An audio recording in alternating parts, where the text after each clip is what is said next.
Heroes get political. First-person cyborg. Tom Hanks' hologram. What?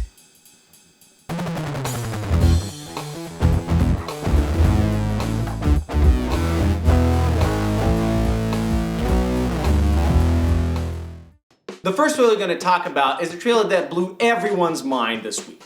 Captain America Civil War, the second trailer. Political interference in the Avengers' activities causes a rift between former allies, Captain America and Iron Man. First off, the trailer is structured around one scene, which we all know that it works really well for trailers. And the whole thing is actually divided in two acts. The first act, we got to see a little bit more about the story, understand a little bit more about the plot and the drama. And the second act, where we have action. We got to see our superheroes in action, which we love it. Yeah, man, I think we're in for some really heavy shit going on. Yeah. I mean, they're tackling a much more political subject this time around, which I think is really interesting. Like, it's showing the consequences of the last 2 or 3 films that we've seen, and I don't know. I think that it sort of expands the universe in a very humanizing kind of way. I mean, I think Marvel has done a great job of outdoing themselves with every single film that they've done. And the challenges now are getting bigger and bigger. You know, now we have more characters, we got to see a little bit of the expansion of the team, but we also see that the fight is not only between Captain America and Iron Man, it's within the whole team. We got to see them split in two and literally clashing against each other. That was excitement level, you know. Up to 11. That's right. Which makes me believe that somebody's gonna die. Somebody big. No! This is new. We never got to see anybody dying in the Marvel Universe, No, so this will be a first. That'll be a first. I gotta say, I like that they kept the money shots to a minimum. And even the ones that they used it from Avengers 1, Captain America 2, Age of Ultron, which makes it much more of a personal story between Captain America and Iron Man. But at the same time, everybody got screen time. Everybody got screen time. Even Spider-Man! And that right there is the hook of the trailer. No doubt, everybody died over that. And that proves to Sony Pictures that nobody knows Spider-Man as Marvel does. You can see by the design of the costume design, the eyes when he squints like that. That refers back to the original design of Spider-Man done by Steve Ditko. Mm-hmm. You know, no more of that shiny webbing pattern, jumping out of the suit, reflective eyes of the Sony Pictures Spider-Man. No, this is Spider-Man and this is gonna be awesome. I'm gonna be the first one in line to watch this one. I think that this is a great example of a blockbuster trailer that works. So they got my ticket. So the second trailer we're gonna talk about is a hologram for the king. A failed American businessman looks to recoup his losses by traveling to Saudi Arabia and selling his idea to a wealthy monarch. This is wrong in so many levels that I refuse to believe that this is for reals. Seriously.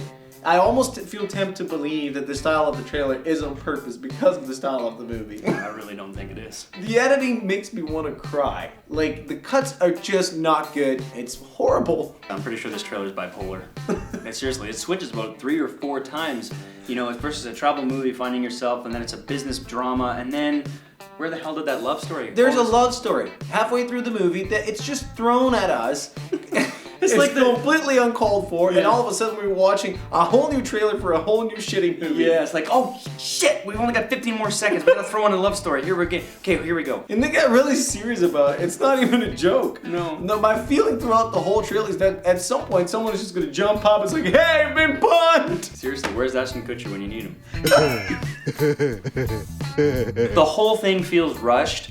They just tried to pack way too much into the trailer. This is the best example. I'm so happy that a trailer like this has come along because it shows exactly what not to do.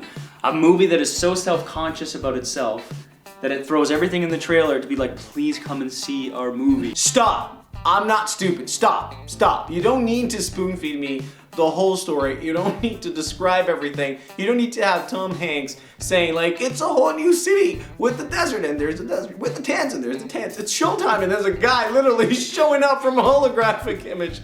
It's like, honestly, I feel that Tom Hanks betrayed me. I can't believe that he really signed up for this knowing that this would be the movie. Maybe he just did it without reading the script.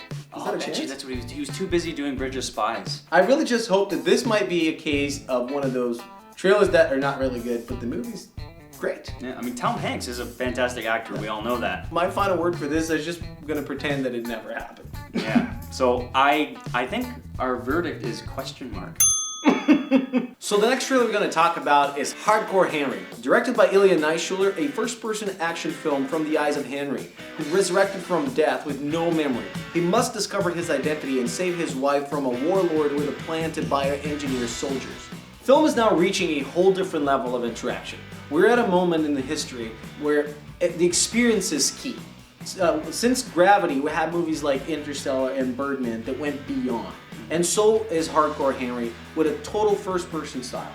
I mean, this is not a big movie, really, when it comes down to it. It's not a blockbuster. That's right. It is an independent film, but it packs such a punch. Yeah. And it starts immediately with just, it doesn't stop. It's just all like constant action, just hitting you in the face, just constantly going.